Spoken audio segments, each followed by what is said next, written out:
would ask or actually I would encourage them to continue to try and avoid the area where possible.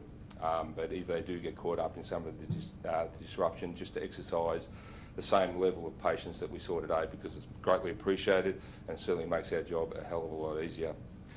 Police have arrested a total of 50 persons in relation to protest activity in and around the Melbourne Convention and Exhibition Centre today. The majority of offences relate to obstruction of a footpath or intentionally obstructing an emergency service worker. 2 people have been arrested in relation to cruelty to animal offences after they slapped a police horse in the face. 4 of our officers have been injured during the course of the arrest, with 2 being conveyed to hospital for injuries ranging from a dislocated finger through to minor head injuries. 1 woman has been conveyed to hospital after she was allegedly injured by a police horse. A further male has been treated at the scene for a minor laceration to his head. The police operation is still ongoing as we speak and will continue for the next couple of days, as I've indicated. However, Victoria Police would like to state that any action taken today by our officers in relation to the protester activity was in relation to the activity that they undertook and is in accordance with the training that they received. So I'm happy to take questions if there are any questions. So how do you assess the conduct of your people today? The conduct of our people is appropriate. It is in line with the training. It is in line with trying to facilitate a peaceful protest. There are plenty of examples today that we've seen where we have shown a hell of a lot of discretion, a hell of a lot of tolerance. We have situations where people have been able to actively engage in peaceful and passive protest, but when we've had protesters requested to move from an area in terms of the obstruction that they're providing across at the Melbourne Exhibition and Convention Centre, they've refused to do so, and our tactics have been necessary and the actions have been more than justified. I think what people need to remember is it's not just the people attending the IMARC conference. There are 2 other events at that location and members of the public moving through that area, so I'm more than happy with the actions undertaken by our members today. Are you still sort of having a lack of correspondence with the protesters that you organise? I think what we saw throughout the course of the day was certainly a lack of engagement, a refusal to comply and undertake their protest activities in a peaceful nature. I think that's changed and I'm encouraged by that throughout the course of the day. Since I last left the Operations Centre, we do seem to have what I would term a more peaceful, clearly a more peaceful protest and some cooperation from the protesters, and I would actively encourage that to continue to tomorrow. We certainly don't want to see any further injuries to our members or members of the public or members of partaking in protest activity. Do you have any idea what to expect now as long as this action is planned? Do you have any idea what to expect now? I'd like to think that we can facilitate a peaceful protest. I'm very disappointed in the actions of the protesters today. There is absolutely no need for what occurred. As I've said, there are plenty of examples that I've seen throughout the course of this morning and early this afternoon where there has been peaceful protest by the protesters. They've been allowed to stand there and link arms, not necessarily block entrance into the centre itself, and they've been, I think our members have been more than tolerant and exercised a fair amount of discretion in permitting that to happen.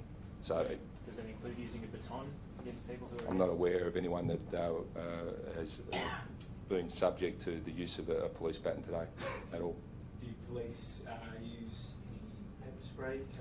I'm aware of 2 occasions today where pepper spray was actually utilised during the course of an arrest. My understanding is during the course of the arrest, our members were surrounded by protesters and actually were in fear for their safety, so deployed pepper spray or OC spray accordingly. So if the protest today wasn't peaceful, how would you describe it?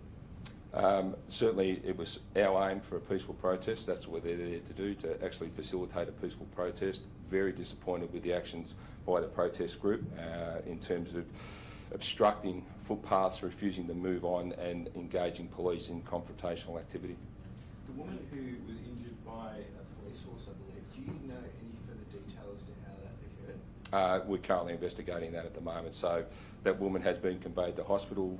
We've sent members to go and speak with that person in terms of their welfare and any complaints that she may have, and to also find out further information in terms of the circumstances of that, and if it needs to be looked at by a professional standards committee, it will be.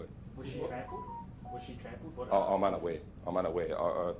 The only information I had is that she was allegedly injured by the police horse.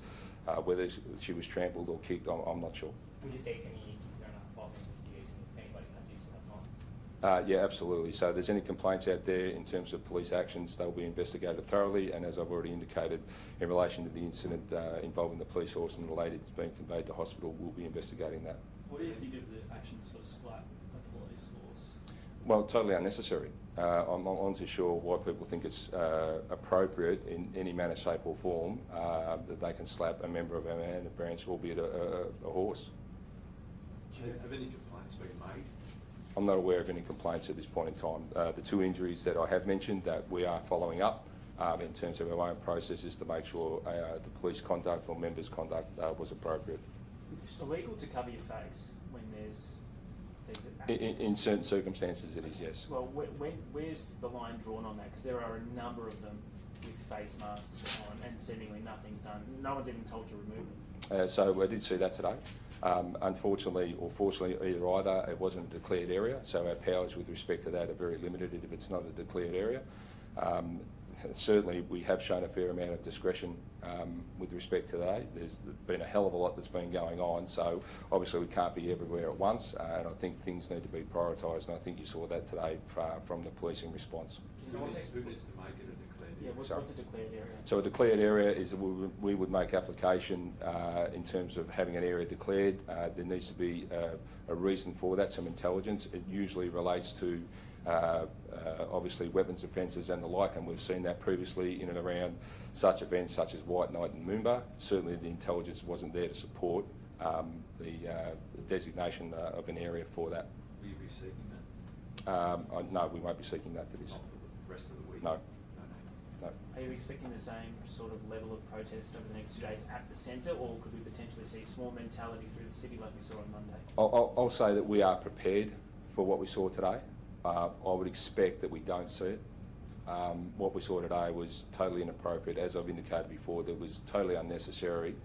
We didn't need to see that. We've had, unfortunately, as I've said, police horses allegedly assaulted or cruelty to animals. We've seen 4 members injured, 2 of which have been conveyed to hospital. We've seen injuries to protesters. It's not something we want repeated. So we are prepared for it. We don't want it to happen though. What's your estimate on the number of activists or protesters? Yeah, hard to get a good grasp of the number, but I would estimate probably about maybe 250. Are you going to seek to have that 50 who've been arrested or, charged today excluded from that location? So the 50 that have been arrested today are for varying offences, some of which those persons are being processed back at the police station at the moment. Some have been released on summons that won't be removed from the area or banned from the area. Did your police numbers match the amount of protesters? As I've said before, I won't comment on exact police numbers, but it's fair to say that there are in excess of 300 police dedicated to this operation on a daily basis. Will event organisers or the venue be sent to bill for the police presence? No, they won't. Why is that? The protest activity itself is not a commercial event. In terms of iMarket is a commercial event, but we've been engaged with the organisers for 2 months now in terms of the security and safety arrangements that they've got in place. Through that engagement, we're more than satisfied with the arrangements that they have in place. Our focus is to the public order issues that may occur external to that venue, which we saw today. So that it doesn't fit the criteria. So it's not a user-pays event. Okay. Are you going to seek to have any dialogue, any contact with the people you know who are involved in this action in between now and tomorrow, I guess? It's ongoing. We always make attempt to speak with protest organisers. We have had some dialogue during the course of the day. We have seen what I would call a de-escalation in the activity undertaken by protest groups commencing from around about this afternoon. I'm hopeful that will continue for the rest of the day and for the rest of the convention. And we'll actively try and keep that open, that dialogue open.